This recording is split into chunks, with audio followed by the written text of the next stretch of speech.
Bienvenue sur les cours de Jean-Phi pour ce chapitre consacré aux probabilités discrètes. C'est le second chapitre consacré aux probabilités discrètes.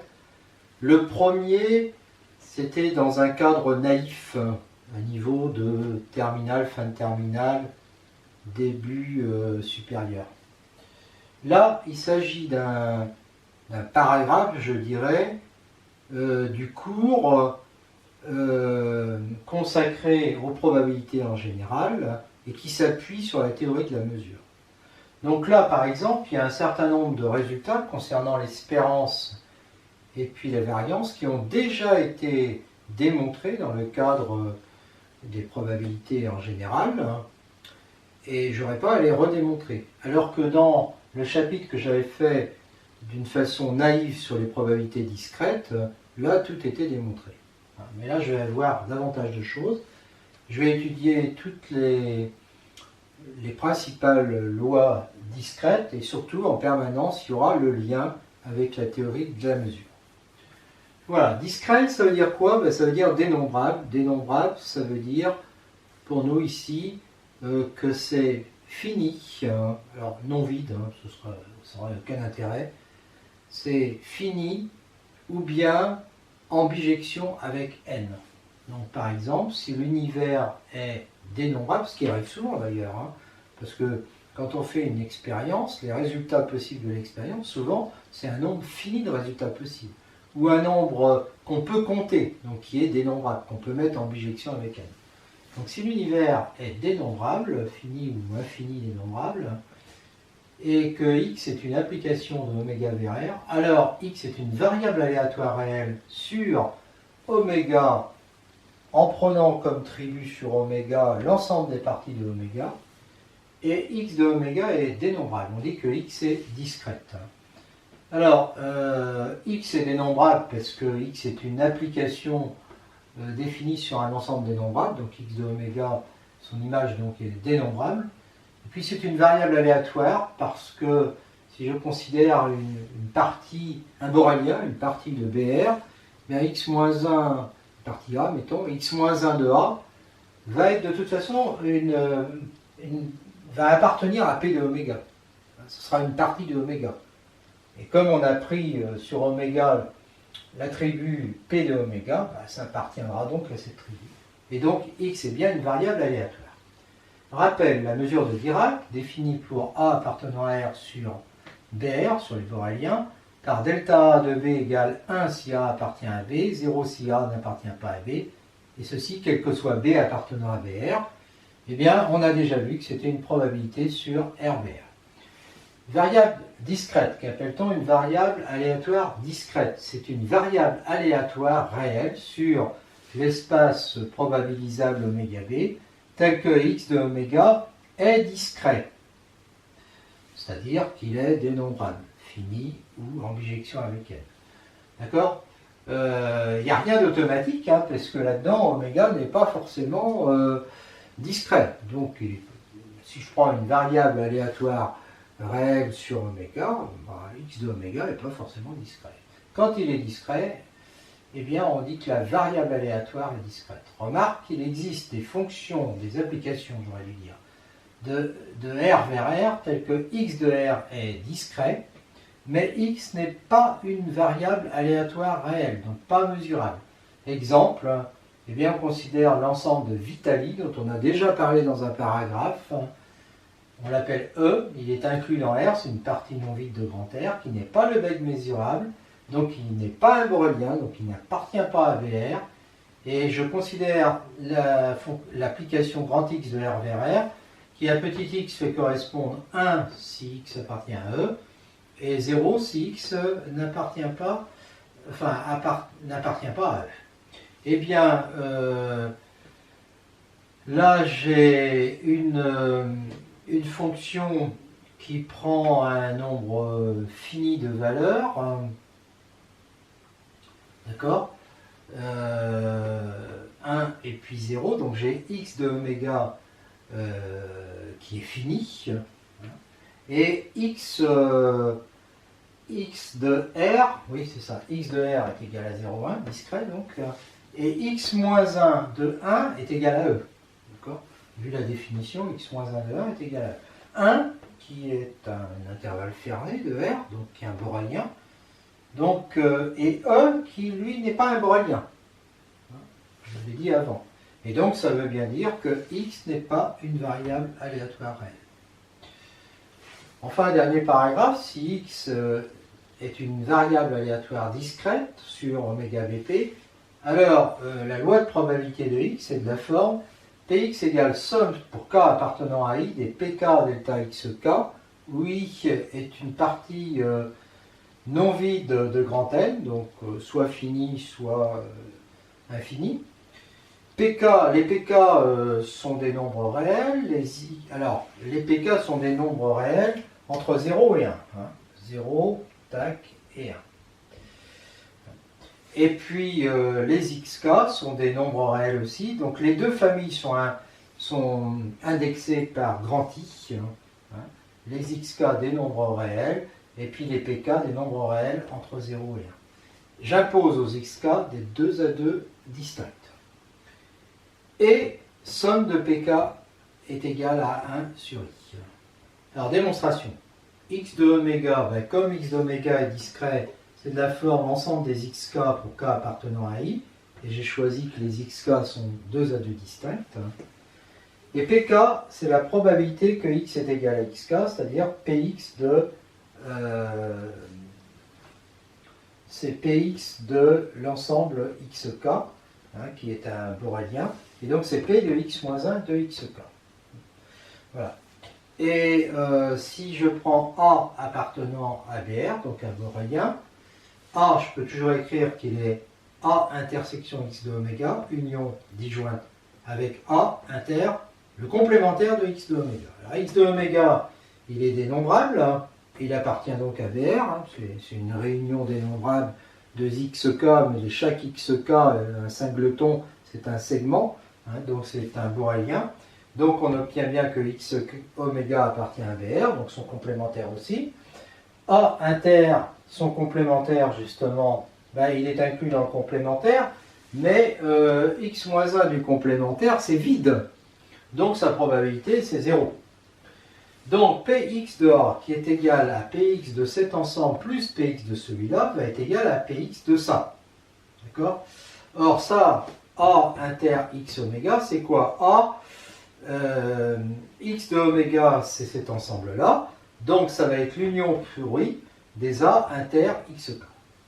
Donc ça nous fait, et comme les xk sont 2 à 2 disjoints, ça fait une réunion qui est disjointe, et donc c'est la somme sur i des px de A inter xk. Alors, px de A inter xk, il faut bien voir que A inter xk, il est vide si xk n'appartient pas à A, et il est égal à xk si xk appartient à A. D'accord? Dans ce cas-là, sa probabilité c'est 0. D'accord? Et dans ce cas-là, sa probabilité c'est pk. D'accord? Donc j'obtiens grâce à la sigma additivité que px de A est égal à somme donc des pk de xk multiplié par, fois delta de xk de A. Pourquoi? Parce que si xk appartient à A, ça vaut 1 et j'obtiens px de xk, d'accord? Et effectivement, la probabilité de ça va être px de xk dans ce cas-là, je suis là. Et puis, si xk n'appartient pas à A, donc je suis là, c'est probabilité du vide, ça fait 0. Et delta de xk de A fait effectivement 0 dans ce cas-là. Donc j'obtiens bien ça, quel que soit A appartenant à BR, et donc je peux écrire, c'est une notation, mais bon, que Px est égal à la somme sur i des pk delta xk. Voilà.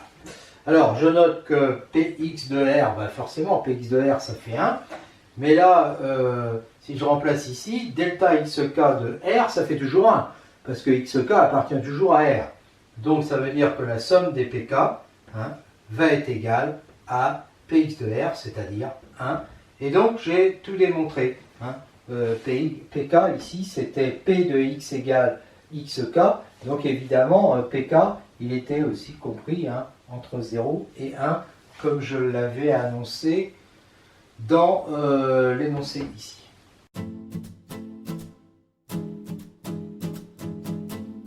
loi discrète, on se donne des réels pk appartenant au segment 0,1, des réels xk, on suppose que somme des pk de 0 à plus l'infini est égale à 1 et on considère mu égale somme de k égale 0 à plus l'infini des pk delta xk. Alors ça, cette notation, ça signifie que si je prends A, un borélien, mu de A est égal à somme des pk delta xk de A.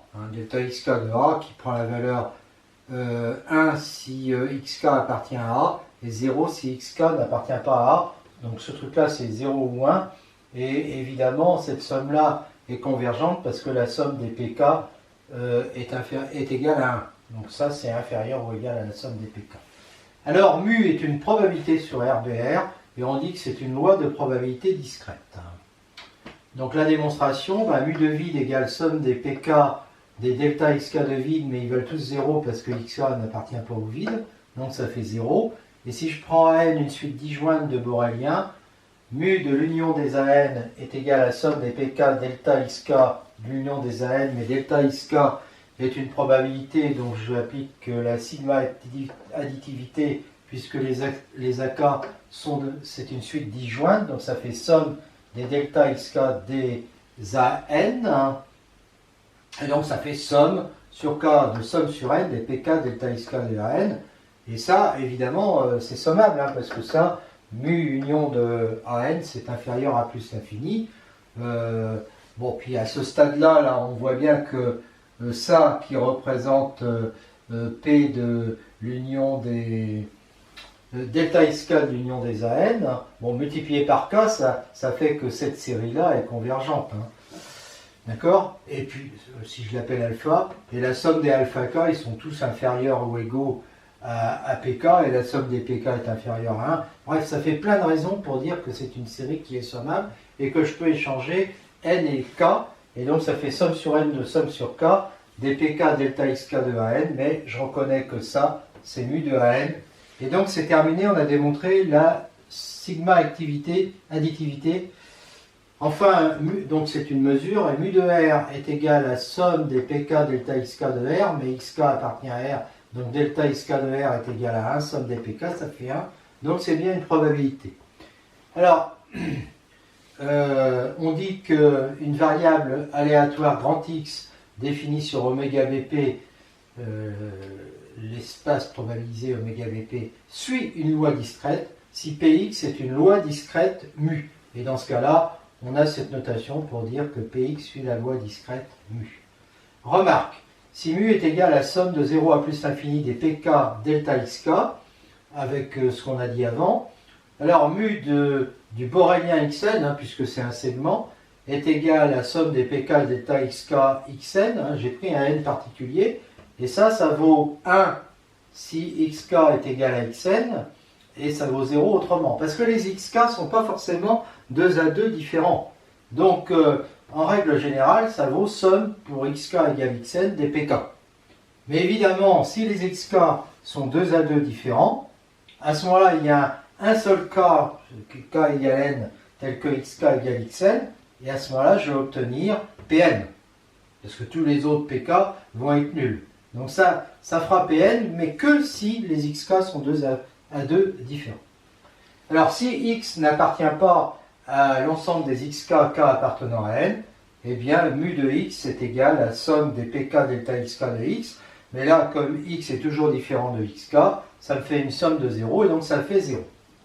Si mu est une somme finie de 1 à n des pk delta xk sur RBR avec somme des 1 à n des pk égale 1, alors c'est aussi une loi discrète car on peut poser on peut prendre x0 égale 0 ou un autre nombre, p0 égale 0, c'est ça surtout qui est important, xk égale 0 ou un autre nombre pour k supérieur, ou des autres nombres pour k supérieur à n, et pk égale 0, c'est ça qui est important. Et à ce moment-là, la somme de 1 à n, en rajoutant des 0, ça devient une somme de 0 à plus l'infini des pk delta xk, parce que à partir du rang n plus 1, ils sont tous nuls et qu'au départ, P0 vaut 0. Donc c'est bien une loi discrète, parce que la somme des pk, c'est exactement de 0 à l'infini, c'est la somme des pk de 1 à n, vu que tous les autres sont 0. Voilà.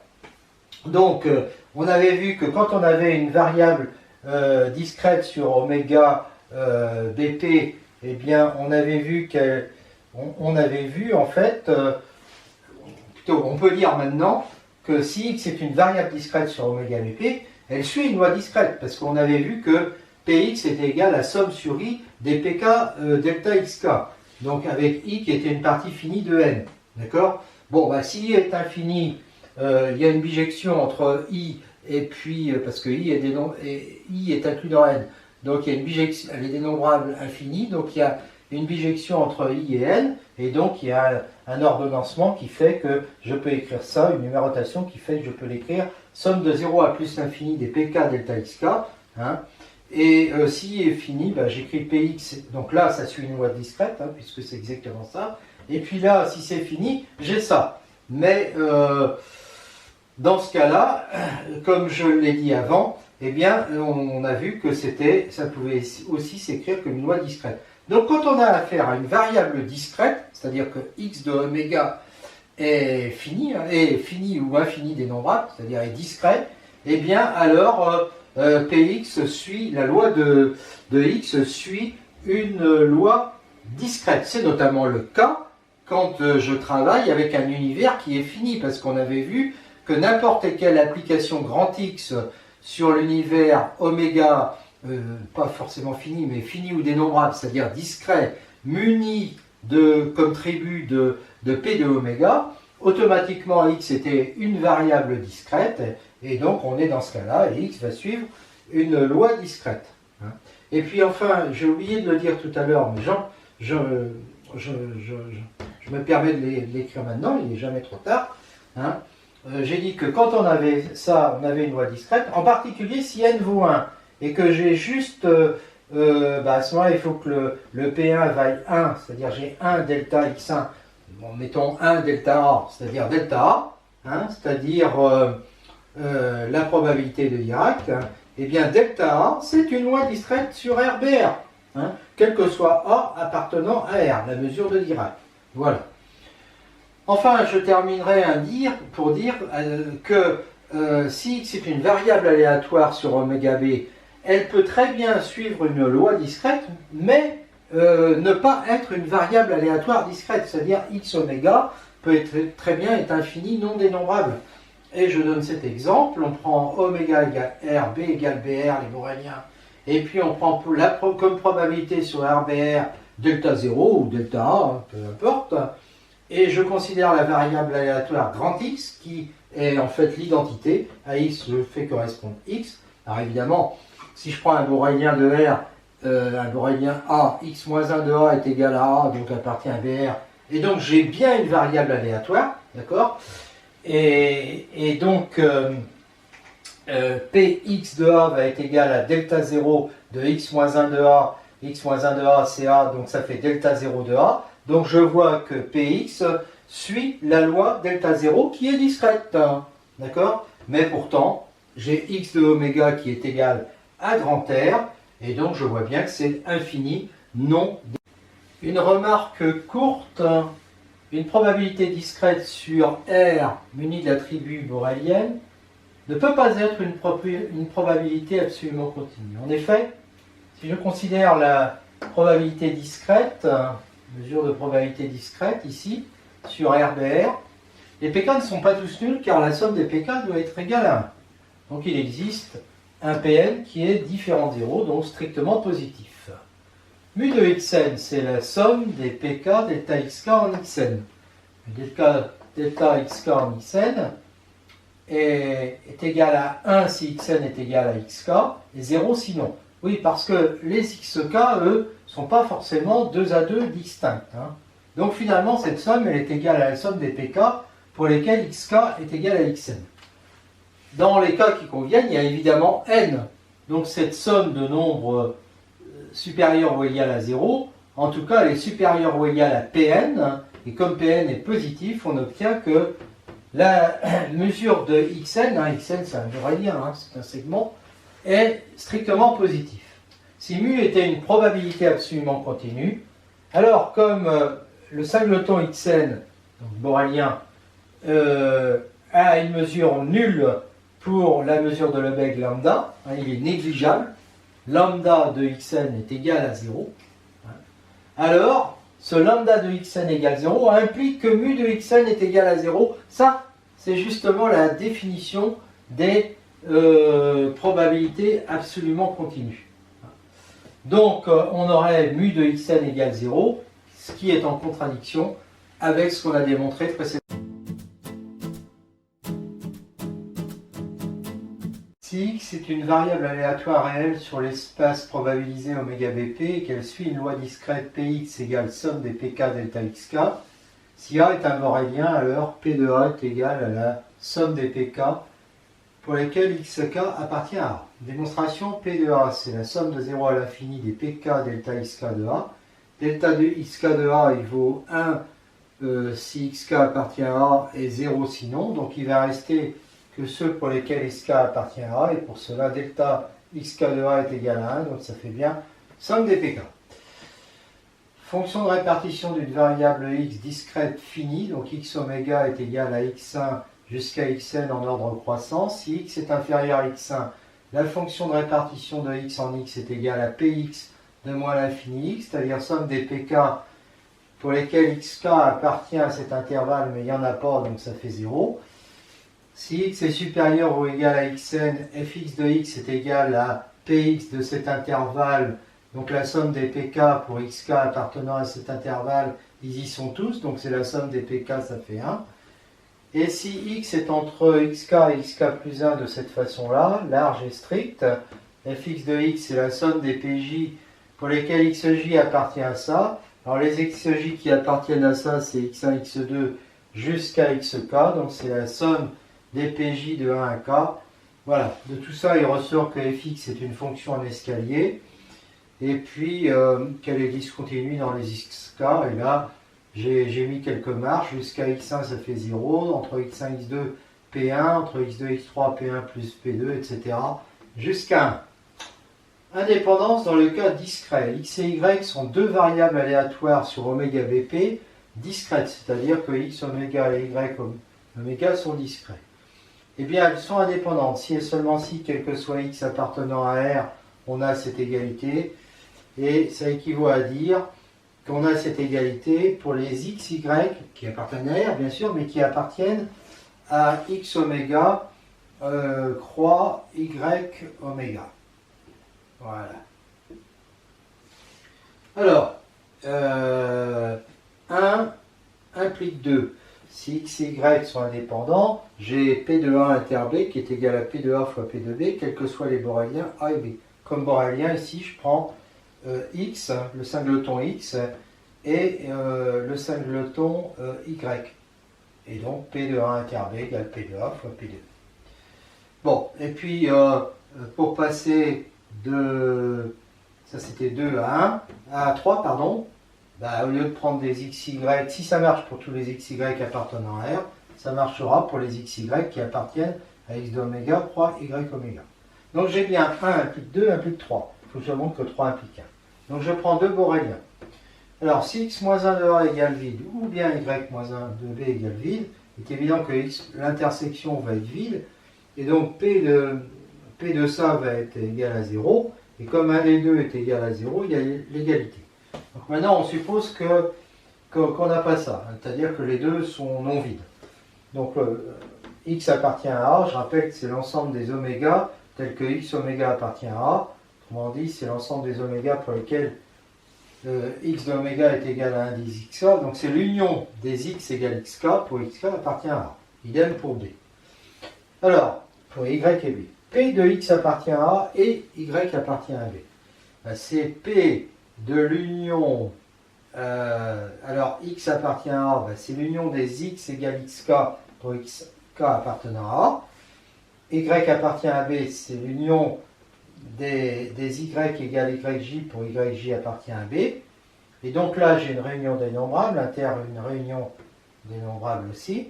Eh bien, je peux dire que c'est la réunion des nombrables, hein, des intersections. Voilà. Ok ?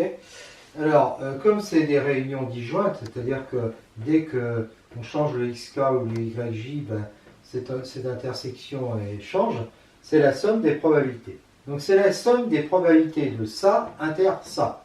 Mais là, dans le petit 3, j'ai supposé que la probabilité de cette intersection est égale à P de xk fois P de yj. Donc ça me fait la somme pour xk appartient à A, yj appartient à B, du produit des probabilités x égale xk, y égale yj. Donc, je vais prendre les xk les uns après les autres, donc somme de xk appartient à A, et les P de x égale xk vont être multipliés par quoi? Par la somme pour yj appartient à B des P de y égale yj. D'accord?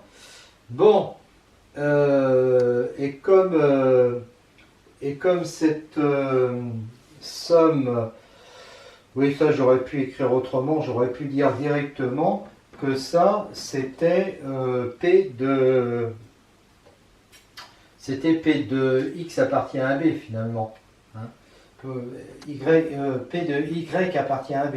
D'accord? Donc ça j'aurais pu dire directement que c'était des fois P de y égale B. P de y appartient à B. D'accord? Donc c'est une constante qui multiplie cette somme, et cette somme-là, c'est P de x appartient à A fois P de y appartient à B, c'est plus facile comme ça. Et la propriété est démontrée. Donc l'avantage dans le cas fini, c'est qu'au lieu de prendre des boréliens quelconques, on peut se contenter de prendre les xk, les yj, qui sont les valeurs prises par grand X et grand Y.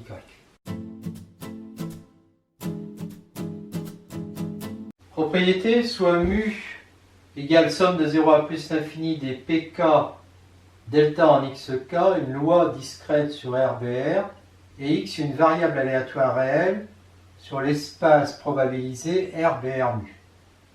Si x est positif, alors la mesure extérieure de x va être égale à la somme des pj dx en xj.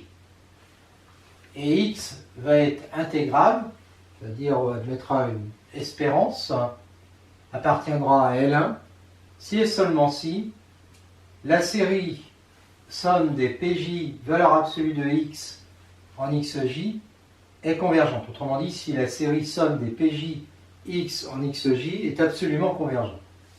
Et alors, l'espérance de x, qui est la somme de x des mu, sera égale à la somme de 0 à plus l'infini des pk x en xk. En particulier, si on prend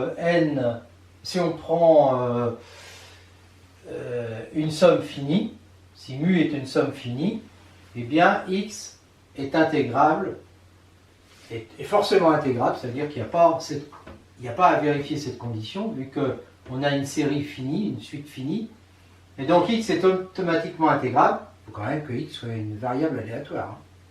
Et e de x est égal à la somme de 1 à n des pk x en xk. En particulier, si n vaut 1 et donc p1 vaut 1, et donc que mu est égal à un delta a, eh bien e de x va être égal à x en a. Bon, ça, il n'y a rien à dire, il n'y a rien à démontrer là. Ça vient de ce qu'on va démontrer en 1 et 2. Alors pour démontrer le petit 1, il y a plusieurs étapes, il y a 3 étapes. Je considère d'abord que x est une fonction caractéristique d'un borélien, donc que c'est un B, quoi, où B appartient à BR, d'accord? Puis ensuite, je considérerais que c'est une fonction étagée positive, puis ensuite que que x est positive, donc, et donc que x est la limite d'une suite croissante de fonctions B étagées. Alors, quand x est une fonction caractéristique d'un borélien, eh bien forcément j'obtiens cette intégrale, elle va être égale à mu de b. Mu de b, c'est somme des pj delta xj en b, c'est-à-dire somme des pj 1b en xj. Donc, on peut dire que c'est le résultat qu'on escompte, puisque x est égal à 1b. Alors maintenant, si x est une fonction étagée donc de cette forme que là, comme ça, une somme finie, sa mesure supérieure va être égale à la somme de k égale à 1n des lambda k mu de bk. Et chaque mu de bk est égal à ça d'après ce que j'ai vu avant, en fait. Enfin, je n'ai même pas besoin de dire ça d'ailleurs. Donc, ça va me faire somme des lambda k mu de bk, c'est-à-dire somme oui, c'est pas ce que j'ai lu avant. Somme des PJ 1 BK en XJ, d'accord, puisque c'est somme des PJ delta XK en BK, mais delta XK en BK, ça fait 1 BK XJ. Donc j'obtiens somme de 1 à n, de somme de j égale 0 à plus l'infini. Je fais rentrer le lambda k dedans. Voilà. Et là, j'ai que des nombres positifs. Je peux inverser les deux. Je ne me pose pas la question de la convergence, là. Je suis avec l'intégrale supérieure. Tout ça, ça peut faire plus l'infini. Et donc, je me retrouve avec somme de j égale 0 à plus l'infini de somme de k égale à n, des lambda k, pj, 1 bk en xj. D'accord? Bon, là, maintenant, je sors le pj, et ça fait ça. Et là, je reconnais que j'ai x... Là, j'ai exactement x en xj, hein, puisque x il est égal à ça, en xj, c'est 1 bk en xj. Donc, j'ai exactement ça. Donc, c'est bon. Et maintenant, si x est une var supérieure ou égale à 0, on sait qu'elle est limite d'une suite xn de fonctions étagées croissantes, une limite d'une suite croissante de fonctions étagées positives. Et donc, je vais avoir x, somme des mesures extérieures de x est égale à sup sur n, les mesures extérieures de xn, et les xn, leur mesure extérieure, c'est somme de j égale 0 à plus l'infini, c'est ce que je démontrais avant, de pj xn en xj. Et donc ça, bah, je vais dire tout simplement que c'est égal à la somme de j égale 0 à plus l'infini des pj sub de xn, parce que là, ils sont croissants, ceux-là. Donc sub de xn en xj, c'est-à-dire x en xj, et le résultat est donc démontré une fois de plus. Et donc, ben voilà, il est donc démontré pour toute variable aléatoire positive. Alors maintenant, ben, x est intégrable si et seulement si la mesure extérieure est inférieure à plus l'infini. La mesure extérieure de quoi? De valeur absolue de x. Donc il faut que la somme des PJ valeur absolue de x en xj soit inférieure à plus l'infini, hein, ce qui revient à dire que la série somme des PJ de x en xj est absolument convergente. Alors dans ce cas-là, on peut s'intéresser à l'intégrale de x, et on sait qu'il faut écrire x sous forme de x plus moins x moins. Hein. X plus c'est sub de f et puis de 0, et puis x moins c'est le sup de moins f et de 0. Eh bien, j'obtiens que e de x, par définition, c'est donc ça, et c'est aussi somme de x plus des mu moins somme de x moins des mu. C'est comme ça qu'on construit l'intégrale. Donc ça fait somme des pj x plus en xj, moins somme des pj en x moins en xj, deux intégrales qui sont convergentes, parce que x plus en xj, c'est inférieur ou égal à la valeur absolue de x en xj, idem pour l'autre. Et donc maintenant, je peux donc dire que ça fait somme de 0 à plus l'infini des pj. Et là, je vectorise x plus de xj moins x moins de xj, qui n'est rien d'autre que x en xj. Donc ça me fait tout simplement le résultat que je voulais avoir. Donc e de x est égal à ça. Théorème du transfert. X est une variable aléatoire discrète sur oméga p. Alors je vais dire qu'elle est exactement comme ça. F une fonction mesurable sur RBR. Donc f rond x va être une variable aléatoire sur oméga bp.